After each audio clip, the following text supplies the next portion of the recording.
So can we just clear this up once and for all? We're all here, we're all under oath. So, Mr. Schroeder, let's start with you. Do you charge a bounty? Do you pay employees bounties on carry-on bags to identify them? Well, It's a simple, that's a yes or no. I wouldn't characterize it as a bounty. Do you charge them, do you pay your employees a fee? Do you incentivize them to go pick out bags from people getting on planes and kick them off the flight? Just yes or no? We charge them an incentive. Okay, that's a yes. Mr. Klein? We do not, Senator Hawley. You don't pay your employees to do that? We have previously, sir, but we actually suspended that on September 30th of this year. And now in order to be able to treat all of our guests fairly and equitably, we've actually just put more staff and supervisors out at the gate area, and they're the ones that are still making sure that everyone's treated fairly and equitably, which is the point behind these kinds of programs, but we have removed that program as of September 30th. Oh, interesting. So let's come back to you, though, Mr. Schroeder. So how much have you paid your gate agents to enforce your carry-on bag policy, to pick people out of the line like the chairman's video showed? I mean, you guys do appreciate that flying on your airlines is a disaster, don't you? I'm slightly amazed by the general attitude of all of you here. Flying on your airlines is horrible. It's a terrible experience. It's terrible.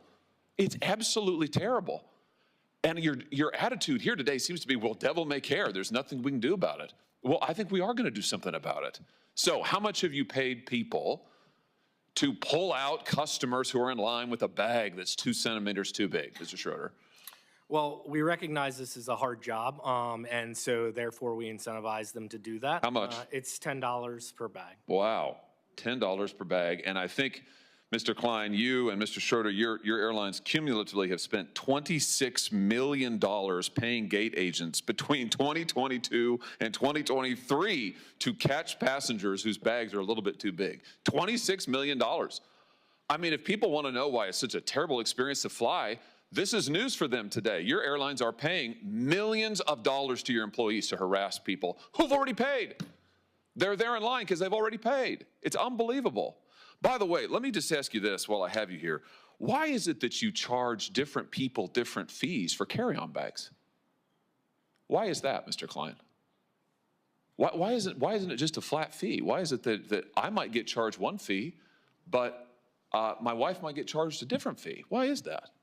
So overall, our job is to generate the most revenue we can so we can be profitable as an airline. If we're not profitable, well, actually we have costs, and there's costs out there, and we have to make sure that we're above the cost line in order to make sure that we can run a profitable entity. Yeah, I got it. No, I got it. I got it. And money's the answer. So last year, your carry-on bag fees ranged between $15 and $99.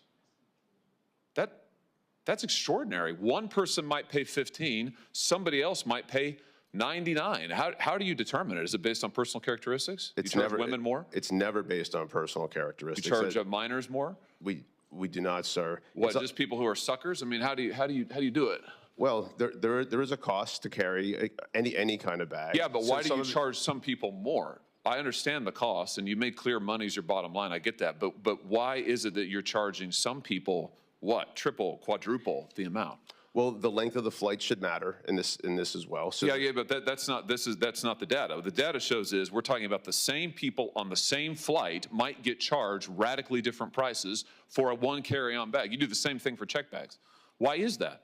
Right. So just for the record, the $99 charge has been reduced to $79 as a maximum. There.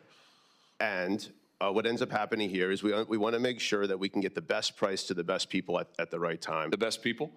Who would they be?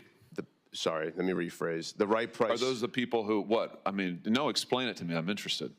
Who are the best people? Well, that was the misstatement, sir.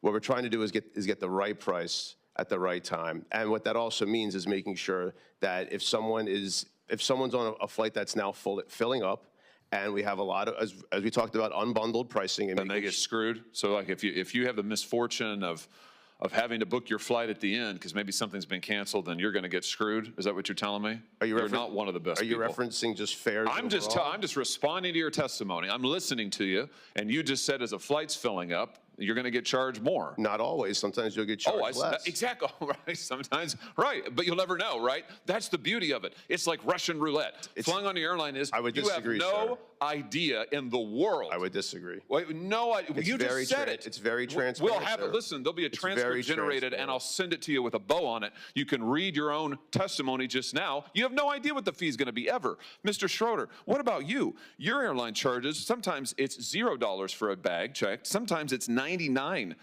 for a bag checked. On a sorry, that's carry-on. Excuse me, carry-on. For checked bag, it could go from $0 to $138. Who knows what it's going to be? Why do you vary it so much? Is that fair to the consumer? So it depends again on routes, and so there's just demand around that. No, that's not true. We're talking about people on the same flights. Their prices may vary by huge astronomical percentages. Why is that? Well, that happens on airfare as well, and It does, and I want to talk about that next. I'll explain the model and how we think about things. So increasing ancillary historically has brought the fare down, and I brought up earlier that nearly 50% of people are not paying for a bag or a seat. We are providing options that people are deciding whether they want that or not. That is increasing the ability for people to travel listen, and travel at all. my time is limited, and I know the chairman, Senator House, want to ask more questions. I just want to point out to you that you are charging people for the same thing, one checked bag or one carry-on bag on the same flight. People are paying wildly different prices for it. They have no idea what it's going to be. I think people will be amazed to learn today that if they fly on your airline or yours, Mr. Klein, heck, the guy next to him may be paying $15 for the carry-on bag, and they may be paying $80. Last thing, Mr. Chairman, I know you're indulging me. I'll be really quick on this, but Mr. Schroeder, you just mentioned that you also use this so-called dynamic pricing for seats, for seat fees. Why do you make people enter in their age and their geographic location and their gender before they can even see the cost of a seat? Why is that? That's been in place since 2014. Yeah, but why? It's because you're using those personal characteristics to generate the fees? No, absolutely. To generate the prices? Well, then why else do you require it? Mr. Klein, you do the same thing. Why is the gender relevant to what the seat is? This is all information that's needed in order to complete the transaction. No, it's not. Delta doesn't do it. United doesn't do it. You don't need somebody's gender in order to do it. You use it clearly. You're using it to generate the prices, right? We do not, sir. It's not based on personal characteristics? Not at all. You don't use algorithms to set the price of seats? That's a different question. So you do use an algorithm and you do make them enter all their personal Well, information? what's your definition of algorithm, sir? Oh, for heaven's sake. Well, because algorithms are ways for people to be able to come up with calculations, which is a faster way. It's more efficient than a human being doing the same exact work. So, you know, I'm trying to answer your question, sir, in all sincerity, and I don't know how else to answer it. Thanks, Senator Hawley.